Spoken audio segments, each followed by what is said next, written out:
నమస్కారం. QK news కు స్వాగతం. ముందుగా వార్తల్లోని ముఖ్యాంశాలు.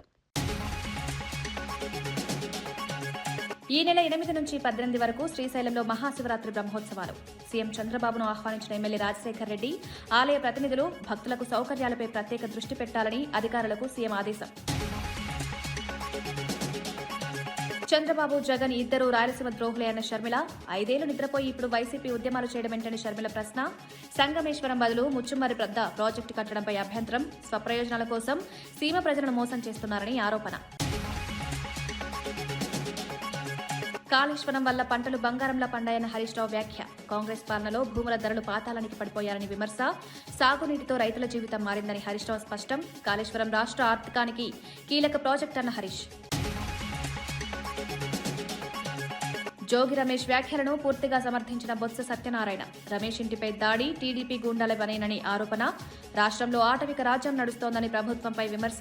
లోకేష్, చంద్రబాబుల చిప్పోయిందంటూ ఘాటు వ్యాఖ్యలు. కాంగ్రెస్ ను గెలిపించిన నిరుద్యోగులను ఇప్పుడు మోసం చేస్తోందన్న కవిత. శాఖల వారీగా దొడ్డిదారణ ఉద్యోగ నియామకాలు జరుగుతున్నాయన్న ఆరోపణ. ఎస్సీ, ఎస్టీ, బీసీ బ్యాక్లాగ్ పోస్టులతో అక్రమాలు చేశారని ఫైర్. ఉద్యోగాల భర్తీలో పారదర్శకత పాటించాలని కవిత డిమాండ్.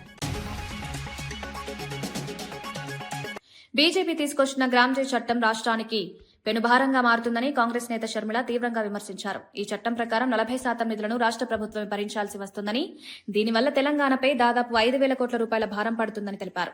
ఇప్పటికే అప్పుల్లో ఉన్న రాష్ట్రం ఈ స్థాయిలో నిధులు సమకూర్చగలదా అనే ప్రశ్నను లేవనెత్తారు. మాజీ సీఎం వైఎస్ జగన్ కూడా ప్రధాని మోదీ ముందు తలవంచి రాష్ట్రానికి అన్యాయం చేస్తున్నారని ఆరోపించారు. శ్రామికుల హక్కుల పరిరక్షణ కోసం కాంగ్రెస్ పార్టీ రోడ్డెక్కిందని, ఉపాధి హామీ పథకం కొనసాగాలని కేంద్ర, రాష్ట్ర ప్రభుత్వాలపై ఒత్తిడి తెస్తామని స్పష్టం చేశారు. ప్రజల మద్దతు పెరుగుతుండటంతో పోరాటాన్ని మరింత ఉధృతం చేస్తామన్నారు. పరిరక్షించుకోవడానికి, రక్షించుకోవడానికి మీ అందరికీ కూడా ఆసరాగా నిలబడి ఉపాధి హామీని ఎంతో మందికి మళ్లీ యథావిధిగా నడిపింపజేయడానికే కాంగ్రెస్ పార్టీ ప్రయత్నిస్తుంది. అందులో భాగమే ఈ రోజు నేను మీ దగ్గరికి రావటం జరిగింది. మన రాష్ట్రంలో చాలా సమస్యలున్నాయి. మన రాష్ట్రంలో రైతులకు సమస్యలున్నాయి. బిడ్డలకు ఉద్యోగాలు రావటం లేదు. చదువుకున్న బిడ్డలకు పీజీలు, డిగ్రీలు చదువుకున్న వాళ్ళు కూడా ఏ డ్రైవర్లుగానో పనిచేస్తున్నారు, గిగ్ వర్కర్లుగానో పనిచేస్తున్నారు. ఇలా ఎన్నో సమస్యలున్నాయి మన రాష్ట్రంలోనే. వీటన్నిటి కోసం పోరాటం కోసము కాంగ్రెస్ పార్టీ సిద్ధంగా ఉంది. కానీ మీ అందరూ కూడా కాంగ్రెస్ పార్టీ తరపున నిలబడాలి. కాంగ్రెస్ పార్టీని మీరు బలపరుస్తేనే కాంగ్రెస్ పార్టీ మీ తరపున పోరాటం చేయటానికి వీలవుతుంది. మరొకసారి చెప్తున్నాం, రాహుల్ గాంధీ గారు ప్రధానమంత్రి అయితేనే మన రాష్ట్రానికి 10 సంవత్సరాల ప్రత్యేక హోదా వస్తుంది. రాహుల్ గాంధీ గారు ప్రధానమంత్రి అయితేనే మన రాజధాని అప్పులు కాకుండా నిధులిచ్చి కట్టబడుతుంది. రాహుల్ గాంధీ గారు ప్రధానమంత్రి అయితేనే మన బిడ్డలకు ఉద్యోగాలు వస్తాయి. ఇవన్నీ జరగాలి అంటే మళ్ళీ మీరందరూ కాంగ్రెస్ పార్టీ తిక్కు చూడాలి. మీరందరూ కాంగ్రెస్ పార్టీ వైపు చూసి కాంగ్రెస్ పార్టీని మీరు ఆశీర్వదిస్తే తప్ప, మీరు బలపరిస్తే తప్ప కాంగ్రెస్ పార్టీ మిమ్మల్ని బలపరచడానికి కానీ, మీ తరపున పోరాటం చేయడానికి కానీ వీలుండదు. మరొకసారి మీ అందరినీ అధ్యస్థిస్తున్నాం. మీ అందరూ కూడా కాంగ్రెస్ పార్టీని ఆదరించండి. మీ తరపున చేస్తున్న పోరాటం, ఉపాధి హామీ పథకాన్ని రక్షించుకోవడానికి చేస్తున్న ఈ పోరాటంలో మీరు కూడా చేయి కలపండి. ప్రతి అంశంలో కూడా కాంగ్రెస్ పార్టీ మీ వైపు ఉండి మీ తరపున పోరాటం చేస్తుందని మరొక్కసారి మాటిస్తున్నాం. కాంగ్రెస్ ను అధికారంలోకి తీసుకొచ్చిన నిరుద్యోగులను ఇప్పుడు మోసం చేస్తున్నారని తెలంగాణ జాగృతి అధ్యక్షురాలు కల్వకుంట్ల కవిత తీవ్ర వ్యాఖ్యలు చేశారు. మున్సిపల్, రెవెన్యూ, ఇరిగేషన్, విద్యుత్ శాఖల్లో దొడ్డిదారణ ఉద్యోగ నియామకాలకు ప్రయత్నాలు జరుగుతున్నాయని ఆరోపించారు. ఇవన్నీ ఎస్సీ, ఎస్టీ, బీసీలకు చెందిన బ్యాక్లాగ్ పోస్టులేనని, గతంలో భర్తీ చేయకుండా వదిలేసిన ఉద్యోగాలని తెలిపారు. బీఆర్ఎస్ హయాంలో పోస్టులు అమ్ముకున్నారని, అప్పట్లో ఆరోపణలు వచ్చాయని, ఇప్పుడు కాంగ్రెస్ ప్రభుత్వంలోనూ అదే పరిస్థితి నెలకొంటుందని విమర్శించారు. ఉద్యోగాల భర్తీ విషయంలో పారదర్శకత పాటించాలని, యువతకు ఇచ్చిన హామీలను అమలు చేయాలని డిమాండ్ చేశారు. ఈ వ్యవహారంపై ప్రజల్లో తీవ్ర అసంతృప్తి వ్యక్తమవుతోంది. నింపుతున్నారు డబ్బులు తీసుకొని అనేటటువంటి ఒక ఆందోళన చాలామంది నిరుద్యోగ మిత్రులు వ్యక్తం చేస్తున్నారు. నా దగ్గరకు వచ్చి కలిసిన వాళ్ళలో నిజామాబాద్ కావచ్చు, కామారెడ్డి కావచ్చు, మహబూబ్ నగర్ కావచ్చు, కరీంనగర్, నిర్మల్, ఆదిలాబాద్, వికారాబాద్, ఇట్లా అనేక జిల్లాల నుండి యూత్ అంతా వచ్చి కూడా మాట్లాడుతున్నటువంటి సందర్భం. సో నేను ఈ ప్రభుత్వానికి ఒకటే హెచ్చరిక చేస్తూ ఉన్నా, ఏవైతే ఇట్లా బీఆర్ఎస్ టైంలో అన్యాయం జరిగిందో, ఏదైతే పోస్టులు అమ్ముకున్నారనేటటువంటి ఆరోపణలు, అక్కడక్కడ రుజువైనటువంటి ఆరోపణలు ఉన్నాయో, ఏదైతే చిన్న జిల్లా స్థాయి పోస్టులు కూడా అమ్ముకున్నారో, అదే పరిస్థితి మల్లయ్యల కాంగ్రెస్లో వచ్చేటట్టు కనబడతా ఉన్నది. దయచేసి కళ్ళు తెరవండి, అధికారులకు స్ట్రిక్ట్ వార్నింగ్ ఇవ్వండి. నేను జిల్లా కలెక్టర్లందరినీ కూడా రిక్వెస్ట్ చేస్తూ ఉన్నా, ఈ డిపార్ట్మెంట్లో జిల్లా స్థాయి పోస్టులన్నీ కూడా మీ కలెక్టర్ల పరిధిలోనే ఉంటాయి. ప్రాపర్ ట్రాన్స్పరెంట్ రిక్రూట్మెంట్ చేయండి. చాలా మంది యంగ్స్టర్స్ ఆశలు పెట్టుకొని ఉన్నారు, ఈ జాబ్స్ మాకు వస్తాయి, మేము సెటిల్ అవుతాం లైఫ్లో అనే ఆశతో ఉన్నారు. పైగా యువమిత్రుల్ని, మెరిట్ ఉన్న వాళ్ళని మనం ప్రోత్సహించినట్టయితే మన రాష్ట్ర అభివృద్ధిలో కూడా మంచిగా పాల్గొంటారు. కాబట్టి కలెక్టర్లకు నేను రిక్వెస్ట్ చేస్తూ ఉన్నా, మీరు చూడండి. ఇంకొక మాట కూడా నేను చెప్తా ఉన్నా, ఇవాళ అధికార పార్టీలో ఉన్నటువంటి వాళ్ళకైనా, ఈ అక్రమాలకు అండగా నిలబడే అధికారులకైనా ఎప్పుడో ఒకసారి భగవంతుడి దయ వల్ల మాకు కూడా అవకాశం వస్తుంది. అప్పుడు మాత్రం ఇట్లా డబ్బులు ఇచ్చి మీరు చేసినటువంటి ఉద్యోగాలకు కఠినాతి కఠినంగా శిక్ష వేస్తాం. నేను మిగతా యువమిత్రులకు కూడా చెప్తున్నా, డబ్బులు ఇచ్చి అడ్డదారిలో ఉద్యోగాలు తెచ్చుకునే ప్రయత్నం చేస్తే అది ఎక్కువ కాలం నిలబడదు. పైగా మెరిట్ ఉండి మంచిగా ఉన్నటువంటి వాళ్ళకు అన్యాయం జరుగుతుంది. కాబట్టి మీరు కూడా కొంత ఎఫర్ట్ పెట్టి చదివే ప్రయత్నం చేయండి. ఉద్యోగాలు కొనకుండా ఉద్యోగాల కోసం ఫైట్ చేసి, స్టడీ చేసి, కొట్లాడి సాధించుకునే ప్రయత్నం చేయండి. మీకు అండగా జాగృతి నిలబడుతుంది. మెరిట్ స్టూడెంట్స్కి, పేద విద్యార్థులకి, ఉన్న అరెకరం మధ్యకరం పొలం అమ్ముకొని వచ్చి మీ మేధస్సు మీద మీరు డిపెండ్ అయ్యేటటువంటి మీ అందరికి కూడా జాగృతి అండగా నిలుస్తుందని చెప్పి తెలియజేస్తూ, ప్రభుత్వం కనువిప్పుతోని వెంటనే చూసుకోవాలి, కళ్ళు తెరవాలి, ఏమేం జరుగుతుందో జిల్లాలల్లో సీరియస్గా విచారణ చేయాలని చెప్పి నేను డిమాండ్ చేస్తూ ఉన్నాను. చిల్లకల్లు వైసీపీ గ్రామ పార్టీ అధ్యక్షులు డి రాంబాబు గుండెపోటుతో మృతి చెందడంతో జగ్గయ్యపేట ప్రాంతంలో విషాదం నెలకొంది. రాంబాబు అంతిమయాత్రలో జగ్గయ్యపేట వైసీపీ ఇన్ఛార్జి తన్నీరు నాగేశ్వరరావు స్వయంగా పాడెమోసి నివాళులర్పించారు. మాజీ ఎమ్మెల్యే మొండితోక జగన్మోహన్ రావు, జనసేన నేత సామినేని ఉదయభాను సహా పలువురు నేతలు భౌతిక కాయానికి నివాళులర్పించారు. పార్టీ కోసం నిరంతరం పనిచేసిన కార్యకర్తను కోల్పోవడం తీరని లోటని తెలిపారు. అంతిమయాత్రలో పెద్ద సంఖ్యలో పార్టీ శ్రేణులు పాల్గొన్నారు. ఆయన సేవలు మరవలేనివని నేతలు గుర్తు చేశారు. ఈ ఘటనతో గ్రామంలో తీవ్ర విషాద వాతావరణం నెలకొంది.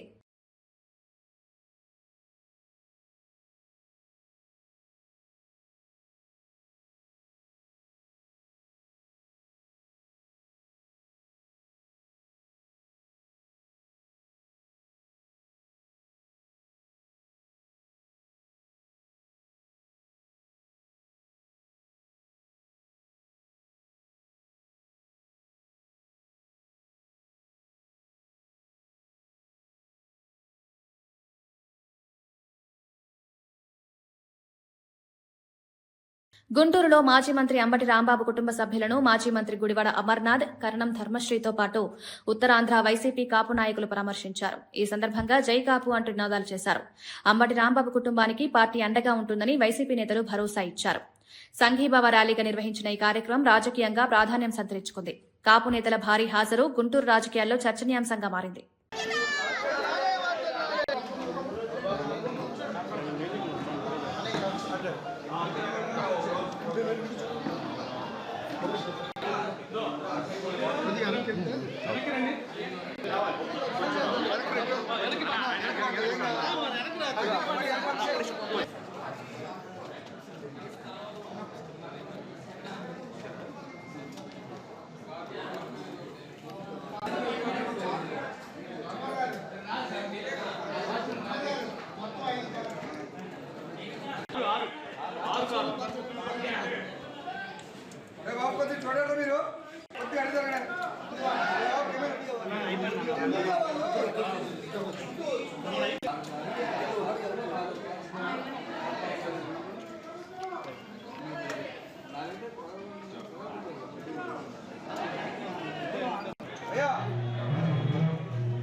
శ్రీశైల క్షేత్రంలో ఈ నెల 8 నుంచి 18 వరకు జరగనున్న మహాశివరాత్రి బ్రహ్మోత్సవాలకు ముఖ్యమంత్రి చంద్రబాబు నాయుడును ఆహ్వానించారు.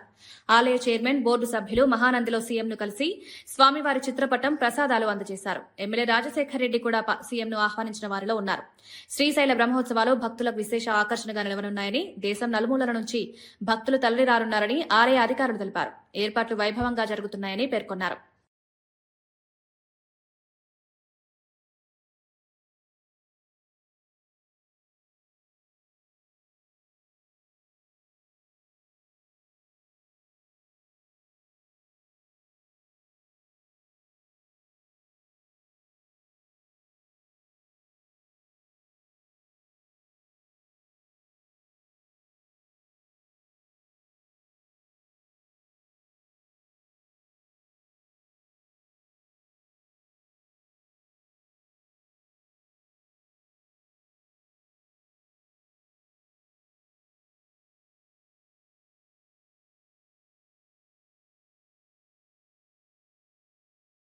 వైసీపీ నాయకుడు రాంబాబు గుండెపోటుతో మృతి చెందడం పార్టీకి తీరని లోటని మాజీ మంత్రి పేర్ని నాని అన్నారు.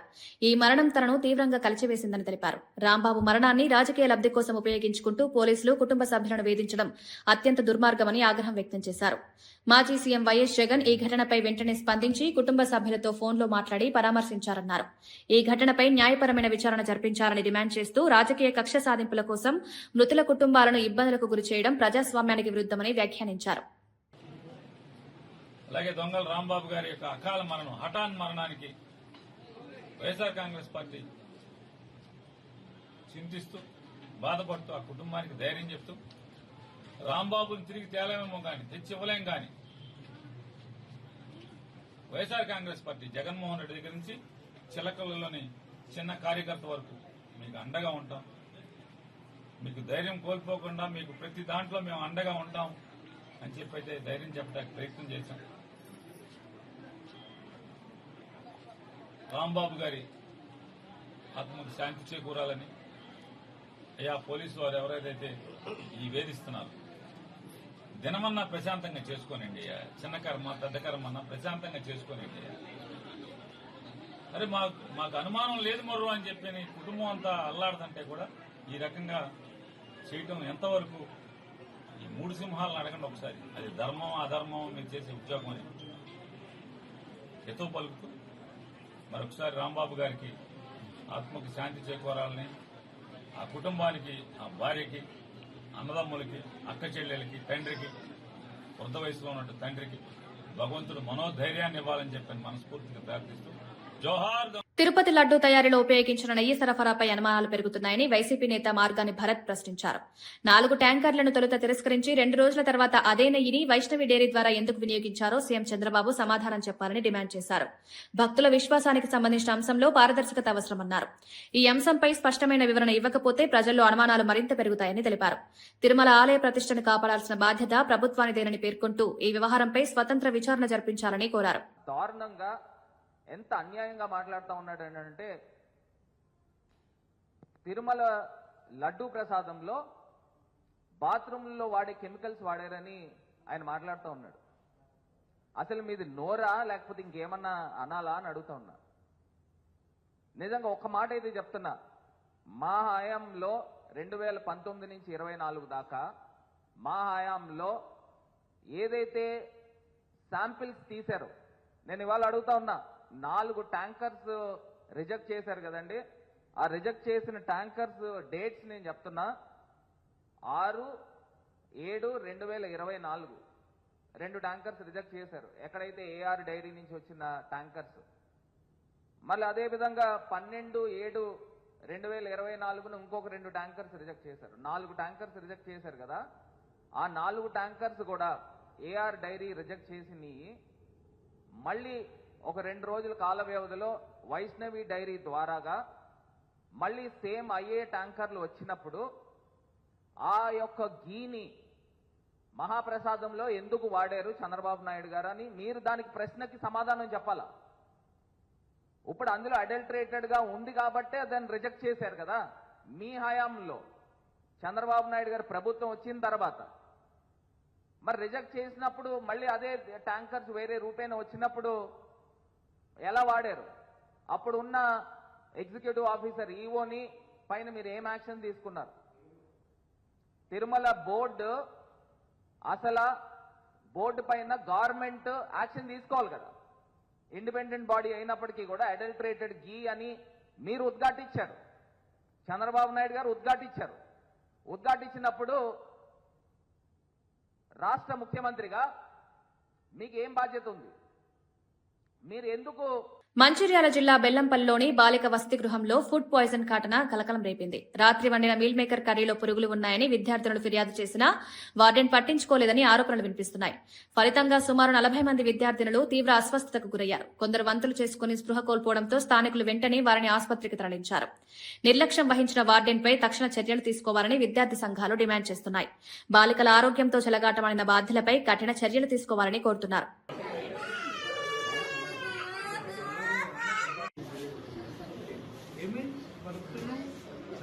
ఏం కాదు, భయపడదు.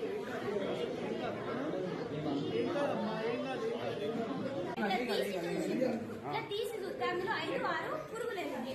అయితే ఇక అందరూ తీసి చూసేసరికి అందరికి వెళ్ళింది. ఇది మాది అబద్ధం అంటారని మేము తినకుండానే బాక్స్ లో పెట్టి వచ్చాము సార్. అయితే మేడం ని హాస్పిటల్కి 108కి కాల్ చేయండి మేడం అని చెప్తే మేడం అంటే పరుగు పోతుంది అని అందరికి ఒక్కొక్క ఇంజక్షన్ వేసి ఒక్కొక్క టాబ్లెట్ వేసింది. మేడంకి 7:30కి కాల్ చేసి నేను వచ్చింది.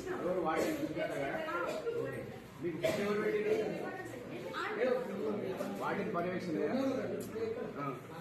వాటిని అది హైపర్ వెంటిలేషన్ సిండ్రోమ్ సార్. కొంచెం ఆ గూగుల్కు టెన్షన్ ఈ టెన్షన్కి కొంచెం ఇట్లా అయిపోయింది. వాళ్ళకు ఫైల్ అయితే అయింది. ట్రీట్మెంట్ తీసుకున్నాం. ఇది కూడా చూస్తాం. ఎవరికి ఇబ్బంది కాకుండా చూడండి. ఇక్కడ ఏమన్నా మీకు ప్రాబ్లం అనిపిస్తే జిల్లా హాస్పిటల్ పంపించేద్దాం. లవ్ జిహాద్ ను అడ్డుకోవాలని, హిందూ అమ్మాయిల భద్రతను కాపాడుకోవాలని బీజేపీ ఎంపీ తేజస్వి సూర్య వ్యాఖ్యానించారు. మత మార్పిడులను ప్రోత్సహించే చర్యలు దేశ సామాజిక సమతుల్యతకు ప్రమాదకరమని అభిప్రాయపడ్డారు. ఈ అంశంపై ప్రభుత్వం కఠిన చర్యలు తీసుకురావాలని డిమాండ్ చేశారు. యువతను లక్ష్యంగా చేసుకుని జరుగుతున్న మత మార్పులపై అప్రమత్తంగా ఉండాలని సూచించారు. ఈ వ్యాఖ్యలు రాజకీయంగా తీవ్ర చర్చకు దారితీశాయి. మత స్వేచ్ఛ పేరుతో అక్రమ కార్యకలాపాలకు పాల్పడితే సహించబోమని హెచ్చరించారు. 1000 ವರ್ಷ ಆಗತ್ತೆ. 1000 ವರ್ಷ ಆದಮೇಲೂ ಕೂಡ ಈ ದೇಶದ ಒಬ್ಬ ಹಿಂದೂ ಪ್ರಧಾನಿ ಹೆಮ್ಮೆಯಿಂದ ಅಲ್ಲಿಗೆ ಹೋಗಿ 1000 ವರ್ಷದ ಆಚರಣೆಯನ್ನು ಮಾಡ್ತಾರೆ ಅಂತಂದ್ರೆ ಹಿಂದೂಗಳು ಉಳಿದಿದ್ದಾರೆ ಅನ್ನೋ ಕಾರಣಕ್ಕೋಸ್ಕರ. ದೇವಸ್ಥಾನ ಉಳಿಯುವಂಥದ್ದು ಭಕ್ತನಿಂದಾಗಿ, ಧರ್ಮ ಉಳಿಯುವಂಥದ್ದು ಅನುಯಾಯಿಯಿಂದಾಗಿ. ಸೋಮನಾಥ ದೇವಸ್ಥಾನ ಪ್ರತಿ ಬಾರಿ ಬಿದ್ದಾಗಲೂ ಕೂಡ ಅದನ್ನ ಮತ್ತೆ ಕಟ್ಟಿದ್ದು ಭಕ್ತ. ಹಿಂದೂಗಳನ್ನ ಸಂಖ್ಯೆಯಲ್ಲಿ ನಾವು ಉಳಿಸ್ಕೊಳ್ಬೇಕಾಗಿದೆ. ಮತಾಂತರವನ್ನು ವಿರೋಧ ಮಾಡಬೇಕಾಗಿದೆ. ಜೊತೆಗೆ ಯಾರ್ಯಾರು ವಾಪಸ್ಸು ಮಾತೃಧರ್ಮಕ್ಕೆ ಬರೋದಕ್ಕೆ ಬರ್ತಾರೋ ಅವರನ್ನು ಕೂಡ ಎರಡೂ ಕೈಯಿಂದ ಆಲಂಘನೆ ಮಾಡಿ ಅವರನ್ನು ಮತ್ತೆ ಮಾತೃಧರ್ಮಕ್ಕೆ ಕರ್ಕೊಂಡು ಬರಬೇಕಾಗಿರುವಂತಹ ಕೆಲಸವೂ ಕೂಡ ಆಗಬೇಕಾಗಿದೆ. ಹಿಂದೂ ಸಮಾಜವಾಗಿ, ಸಾಮಾಜಿಕವಾಗಿ ನಾವು ಮಾಡಬೇಕಾಗಿರುವಂತಹ ಈ ಕೆಲಸಗಳಿದೆ. ಅದರ ಜೊತೆಗೆ ಕಡೆಯದಾಗಿ ಬೇರೆ ಮತಗಳಲ್ಲಿ they are a self contained political system. Hindu ಧರ್ಮದಲ್ಲಿ ರಾಜಕೀಯ ಮತ್ತು ಧಾರ್ಮಿಕ ಆಧ್ಯಾತ್ಮಿಕತೆ ಎರಡೂ ಬೇರೆ ಬೇರೆ ಇದೆ. ಬೇರೆ ಮತಗಳಲ್ಲಿ ಧಾರ್ಮಿಕತೆ ಅಥವಾ ಅದರಲ್ಲಿ ಏನು ರಿಲಿಜಿಯಾಸಿಟಿ ಅಂಡ್ ಥಿಯೋಕ್ರಸಿ ಎರಡೂ ಕೂಡ ಒಟ್ಟಿಗೆ ಇದೆ. ನಮ್ಮಲ್ಲದಿಲ್ಲ. ಆದ್ರಿಂದ ಹಿಂದುತ್ವದ హైదరాబాద్ ఫోరెన్సిక్ ల్యాబ్ లో జరిగిన అగ్ని ప్రమాదం అనుమానాలకు తావిస్తోంది. కీలక డాక్యుమెంట్లు మాయం చేసేందుకే ఈ ప్రమాదం జరిగిందా అనే సందేహాలు వ్యక్తమవుతున్నాయి. ఓటుకు నోటు కేసుకు సంబంధించి ఆధారాలు కూడా అక్కడే ఉన్నాయన్న ప్రచారం ఊపందుకుంది. షార్ట్ సర్క్యూట్ కారణంగానే అగ్ని ప్రమాదం జరిగిందని అధికారులు చెబుతున్నప్పటికీ ప్రజల్లో అనుమానాలు తొలగడం లేదని. ఫోరెన్సిక్ ల్యాబ్ నేర పరిశోధనకు కీలక కేంద్రం కావడంతో ఈ ఘటనకు మరింత ప్రాధాన్యం ఏర్పడింది. పూర్తిస్థాయి విచారణ జరిపి నిజాలు బయటకు తేవాలని విపక్షాలు డిమాండ్ చేస్తున్నాయి.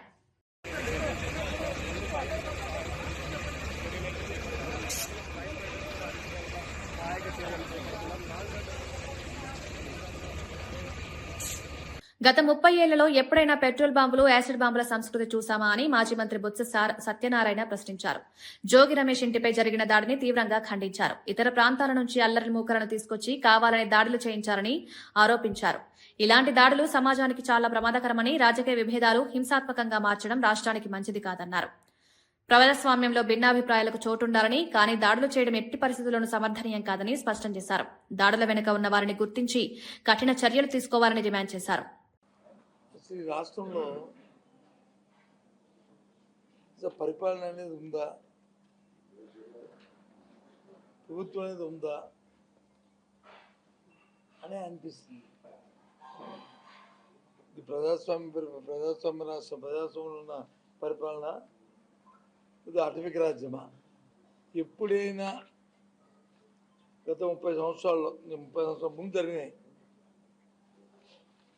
పెట్రోల్ బాంబులు, యాసిడ్ బాంబులు అనేది ఎక్కడైనా ఈ సంస్కృతిని చూసాము మనం.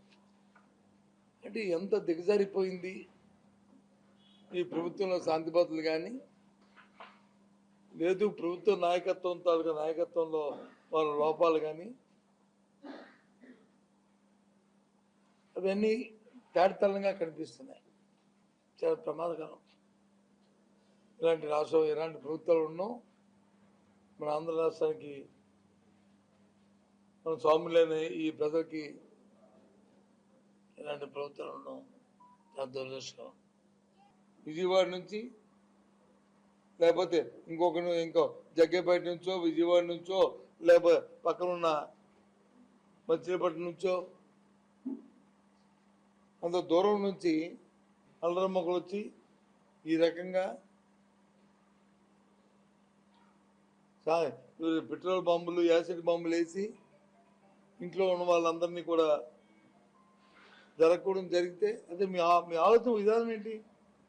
కేసీఆర్ హయాంలో నిర్మించిన కాళేశ్వరం ప్రాజెక్టు వల్ల పంటలు బంగారంలో పండాయని, భూముల ధరలు భారీగా పెరిగాయని మాజీ మంత్రి హరీష్ రావు అన్నారు. కాంగ్రెస్ ప్రభుత్వం అధికారంలోకి వచ్చిన తర్వాత భూముల ధరలు ఎందుకు పాతాళానికి పడిపోయాయో ప్రజలు ఆలోచించాలని హితవు పలికారు. సాగునీటి లభ్యతతో రైతుల జీవితం మారిందని, వ్యవసాయానికి ఊతం లభించిందన్నారు. భూముల విలువ తగ్గడం ప్రజల విశ్వాసం తగ్గిన సూచనగా పేర్కొన్నారు. రాబోయే ఎన్నికల్లో ప్రజలు ఈ అంశాలన్నింటినీ గుర్తుపెట్టుకుని నిర్ణయం తీసుకుంటారని వ్యాఖ్యానించారు. కేసీఆర్ కాళేశ్వరం కట్టింది కనుక ఇలా బంగారు మూల పంటలు పండుతున్నాయి. మా మెదక్ జిల్లాలో బంగారు మూల మా రైతులు బతుకుతున్నారు. ఇలా భూముల ధరలు పెరిగినాయి కేసీఆర్ వచ్చినాక. అరే మీకు తెలియదా చెల్లె, అప్పుడు ఇదే గజ్వేల్లో 5 లక్షలకు 10 లక్షలకు భూమి కేసీఆర్ వచ్చినాక ₹1 కోటి పెరిగినాయో లేవా? భూముల ధరలు విలువలు పెరిగినాయో లేవా? కాంగ్రెస్ వచ్చినాక ఏమైంది? భూముల ధరలు పాతాళానికి, బంగారం ధరలు ఆకాశానికి అయినాయా లేవా? రేవంత్ రెడ్డి ఏమన్నాడు? కళ్యాణ లక్ష్మి ₹1,00,000 ఇచ్చిండు కేసీఆర్, నేను తులం బంగారం కలుపుతా. కలిపిండు ఎవరికన్నా? వచ్చిన ఎవరికన్నా? ఆ కళ్యాణ లక్ష్మి చెక్కు కూడా చక్కగొత్తలేదు. బంగారం ఇయ్యలేదు కానీ బంగారం ధరలు మాత్రం ఆకాశాన్ని అంటున్నాయి. భూముల ధరలు పాతాళానికి అంటున్నాయి. ఎవరైనా బిడ్డ పెండ్లు ఉన్నది, ఇంట్లో లగ్గం ఉన్నది, దవాఖాన ఉన్నది అని ఏదైనా ఒక 1/2 ఎకరం అమ్ముకుందామంటే అసలు కొనటోడు ఉన్నాడా? ప్లాట్ అమ్ముకుందామంటే ఎవరైనా కొనటోడు ఉన్నాడా? ఇలా గజ్వేల్లో 100-150 షటర్లు కిరాయికి పడ్డాయి. టూలెట్ బోర్డులు కనబడుతున్నాయి. గిరాయికి అయితే లేదు. గజ్వేల్ను ఆగం చేసి 2047 నాటికి వికసిత్ భారత్ నిర్మాణమే లక్ష్యంగా కేంద్ర బడ్జెట్ రూపొందించబడిందని కేంద్ర మంత్రి రామ్మోహన్ నాయుడు తెలిపారు. రాజమహేంద్రవరంలో మీడియాతో మాట్లాడిన ఆయన, ప్రధాని మోదీ నాయకత్వంలో దేశం అనేక సంస్కరణలు సాధించిందన్నారు. యువత ఆశయాలు, ఆకాంక్షలు ప్రతిబింబించేలా బడ్జెట్ రూపొందించిందని చెప్పారు. వచ్చే 20 ఏళ్ల పాటు 7% వృద్ధి రేటు కొనసాగించే దిశగా ఆర్థిక విధానాలు రూపొందించాయని వివరించారు. ఈ బడ్జెట్ దేశాన్ని ఆర్థికంగా బలోపేతం చేస్తుందని అభిప్రాయపడ్డారు. భారతీయులు వాళ్ళ భవిష్యత్తుని నిర్ణయించే విధంగా ఈ కేంద్ర బడ్జెట్ పెట్టారనేది గర్వంగా ఈ సందర్భంగా తెలియజేసుకుంటున్నాను. 7% వృద్ధి రేటుతో గత 12 సంవత్సరాలుగా మనం భారతదేశం ముందుకు నడుస్తుంది. ఈ 7% గ్రోత్ని మనం అచీవ్ చేసుకోవాలి భవిష్యత్తులో కూడా అనంటే ఖచ్చితంగా దాని మీద కూడా దృష్టి పెట్టుకొని మనం కొన్ని నిర్ణయాలు తీసుకోవాలి. అందులో అత్యంత కీలకమైనటువంటిది manufacturing sector. Rare earth magnet కారిడార్ని మొట్టమొదటిసారిగా బడ్జెట్లో ప్రవేశపెట్టి అనౌన్స్ చేశారు. అందులో మరొక విశేషం ఏంటంటే ఆంధ్రప్రదేశ్ రాష్ట్రాన్ని కూడా గుర్తించారు. రేర్ ఎర్త్ మ్యాగ్నెట్ తో పాటు క్రిటికల్ మినరల్స్ కూడా దానితో పాటు ఉపయోగపడతాయి. ఇప్పుడు ఉన్నటువంటి పరిస్థితుల్లో భారతదేశం ఎక్కువ శాతం అది ఇంపోర్ట్ చేయాల్సినటువంటి అవసరం ఉంది. కానీ మన దగ్గర ఖనిజాలు ఉన్నాయి. సో రేపు భవిష్యత్తులో ఏవైతే ఈ ఇంపార్టెంట్ క్రిటికల్ మినరల్స్ కానీ రేర్ ఎర్త్ మ్యాగ్నెట్స్ కానీ ఉన్నాయో దీన్ని ఇంపోర్ట్ మనం తగ్గించుకొని మన దగ్గరే మ్యానుఫ్యాక్చర్ చేసుకునే విధంగా ప్రభుత్వం నిర్ణయం తీసుకుంటుందని కూడా ఈ సందర్భంగా తెలియజేస్తున్నాను. హైదరాబాద్ జూబ్లీహిల్స్ లోని శ్రీవారి ఆలయంలో బ్రహ్మోత్సవాలకు విస్తృత ఏర్పాట్లు జరుగుతున్నాయి. ఈ నెల 17 నుంచి 25 వరకు జరగనున్న బ్రహ్మోత్సవాల ఏర్పాట్లను టీటీడీ చైర్మన్ బీఆర్ నాయుడు పరిశీలించారు. భక్తులకు ఎలాంటి ఇబ్బందులు కలగకుండా సౌకర్యాలు కల్పించాలని అధికారులకు సూచించారు. ట్రాఫిక్ నియంత్రణ, పారిశుద్ధ్య పనులు సమర్థంగా నిర్వహించాలని తెలిపారు. బ్రహ్మోత్సవాల సందర్భంగా పెద్ద సంఖ్యలో భక్తులు వచ్చే అవకాశం ఉండడంతో అన్ని శాఖలు సమన్వయంతో పనిచేయాలని సూచించారు. 26వ తారీఖు వరకు 8 రోజులు ఈ శ్రీవారి బ్రహ్మోత్సవాలు జరగబోతున్నాయి. దానికి కావాల్సిన ఏర్పాట్లన్నీ కూడా మొదలుపెట్టారు. కాబట్టి హైదరాబాద్లో ఉన్నటువంటి హిందూ బంధువులందరూ కూడా ఈ ప్రోగ్రాంకి రావాలి, అందరూ చూసి ఆనందించాలి అని చెప్పి ప్రతి ఒక్క హిందువుని కోరటం జరుగుతూ ఉంది. ఓం నమో వెంకటేశ్వర. తమ ఇంటిపై దాడి జరిగిన తర్వాత ప్రెస్ మీట్ పెట్టి ఎమ్మెల్యే గల్లా మాధవి బెదిరింపులకు దిగుతున్నారని అంబటి మౌనిక తీవ్రంగా స్పందించారు. మెసేజ్లు ఇవ్వడం కాదు, ముందు మీ పిల్లలకు ఏం మెసేజ్ ఇస్తున్నారని ప్రశ్నించారు. 2000 మంది టీడీపీ గూండాలు దాడి చేసినా తమ తండ్రి ధైర్యంగా ఇంట్లోనే ఉంటున్నారని తెలిపారు. ఇలాంటి బెదిరింపులతో భయపడే ప్రసక్తే లేదని స్పష్టం చేశారు. దాడుల వెనుక ఉన్న వారిని బయటపెట్టాలని, ప్రజలు నిజాలు తెలుసుకోవాలని అన్నారు. కానీ నేను చెప్తున్నాను, ఇవాళ అంబటి రాంబాబు గారు 2000 మంది చుట్టుముట్టిన ఇంటిని లోపల కూర్చుని ఒక్కళ్లే రాళ్లు రువ్వుతున్నా, కత్తులు దూస్తున్నా, గుణపాలు గోడల్లో నుంచి దిగుతున్నా ధైర్యంగా కూర్చున్నారు. ఆ ధైర్యం ఎక్కడిది? వ్యవస్థ మీద ఉన్నటువంటి నమ్మకమే ఆయనకు ఆ ధైర్యం ఇచ్చిందని నేను నమ్ముతున్నాను.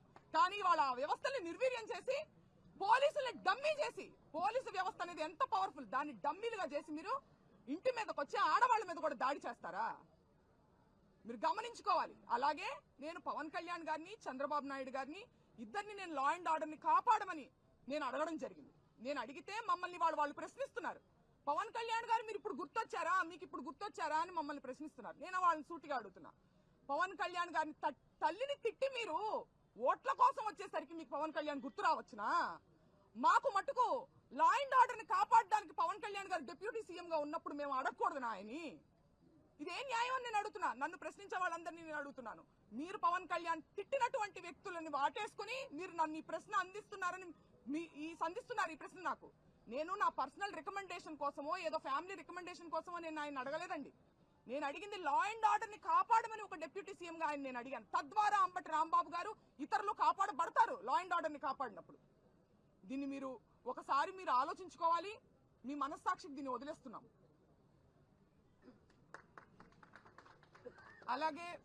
అలాగే ఈ సందర్భంగా మా కోసం ఈ కష్టకాలంలో మాకు సపోర్ట్గా ఉండడం కోసం, మాకు ధైర్యాన్ని ఇవ్వడం కోసం తరలి వచ్చిన మా అన్నలకి, తమ్ముళ్ళకి అందరికీ నేను ఎప్పటికీ రుణపడి ఉంటానని, మా కుటుంబం ఎప్పటికీ రుణపడి ఉంటుందని తెలియజేసుకుంటున్నాను. కృతజ్ఞతలు. వార్తలు ముగించే ముందు ముఖ్యాంశాలు మరోసారి. ఈ నెల 8 నుంచి 18 వరకు శ్రీశైలంలో మహాశివరాత్రి బ్రహ్మోత్సవాలు. సీఎం చంద్రబాబును ఆహ్వానించిన ఎమ్మెల్యే రాజశేఖర్ రెడ్డి, ఆలయ ప్రతినిధులు భక్తులకు సౌకర్యాలపై ప్రత్యేక దృష్టి పెట్టాలని అధికారులకు సీఎం ఆదేశం. చంద్రబాబు, జగన్ ఇద్దరు రాయలసీమ ద్రోహులే అన్న షర్మిల, 5 ఏళ్లు నిద్రపోయి ఇప్పుడు వైసీపీ ఉద్యమాలు చేయడం ఏంటని షర్మిల ప్రశ్న. సంగమేశ్వరం బదులు ముచ్చుమర్రి పెద్ద ప్రాజెక్టు కట్టడంపై అభ్యంతరం. స్వప్రయోజనాల కోసం సీమ ప్రజలను మోసం చేస్తున్నారని ఆరోపణ. కాళేశ్వరం వల్ల పంటలు బంగారంలా పండాయన్న హరీష్ రావు వ్యాఖ్య. కాంగ్రెస్ పాలనలో భూముల ధరలు పాతాళానికి పడిపోయారని విమర్శ. సాగునీటితో రైతుల జీవితం మారిందని హరీష్ రావు స్పష్టం. కాళేశ్వరం రాష్ట్ర ఆర్థికానికి కీలక ప్రాజెక్ట్ అన్న హరీష్.